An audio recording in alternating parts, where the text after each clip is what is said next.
मी hero academia तीसरा episode rolling muscles Hindi में। इस एपिसोड में इज़ुको मिडोरिया, जिसे डेको भी कहा जाता है, ऑल माइट से मिलने के बाद से अपने जीवन में एक बड़ा बदलाव देख रहा है। ऑल माइट ने उसे अपनी शक्ति वन फॉर ऑल देने का वादा किया है, लेकिन इस शक्ति को प्राप्त करने के लिए इज़ुको को अपने शरीर को इसके लिए तैयार करना होगा। ऑल माइट इज़ुको को एक कठिन प्रशिक्षण कार्यक्रम देता है जिसमें उसे पूरे 10 महीनों तक गहन मेहनत करनी होगी।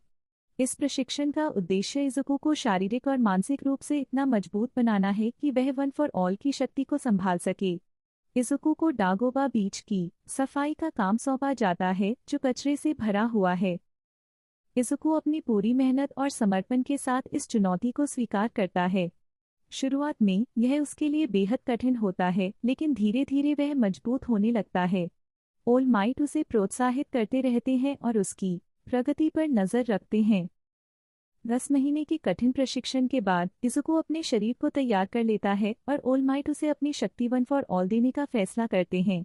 ऑल माइट इज़ुको को अपने एक बाल खाने के लिए देते हैं, जिससे यह शक्ति उसके शरीर में प्रवेश कर जाती है। इस प्रकार इज़ुको मिडोरिया एक शक्तिहीन लड़के से वन फॉर ऑल की शक्ति वाले हीरो बनने की राह पर पहला कदम बढ़ाता है।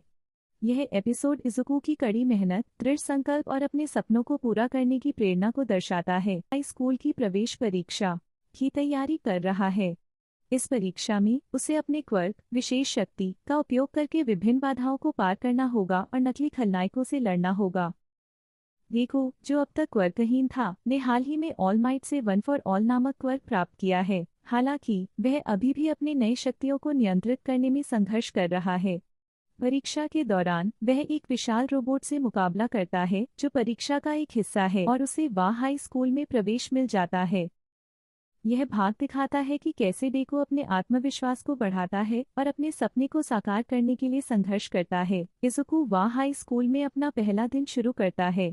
वह बहुत उत्साहित और नर्वस होता है क्योंकि यह उसका पहला दिन होता। इज़ुको को क्लास 1E में रखा गया है, जहाँ वह अपने सहपाठियों से मिलता है। ये सभी सहपाठी उसके जैसे ही अद्भुत क्विर्क्स, विशेष शक्तियाँ के मालिक हैं। शिक्षक और उनकी पहली क्लास 1E का होमरूम शिक्षक शोटा आइजावा, जो कि एरेजर हेड के नाम से भी जाना जाता है, इज़ुको और उसके सहपाठियों का स्वागत करता है।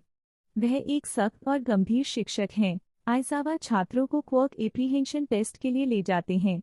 इस परीक्षण के माध्यम से वे छात्रों की क्विर्क्स की ताकत और कमजोरियों का आकलन करते हैं।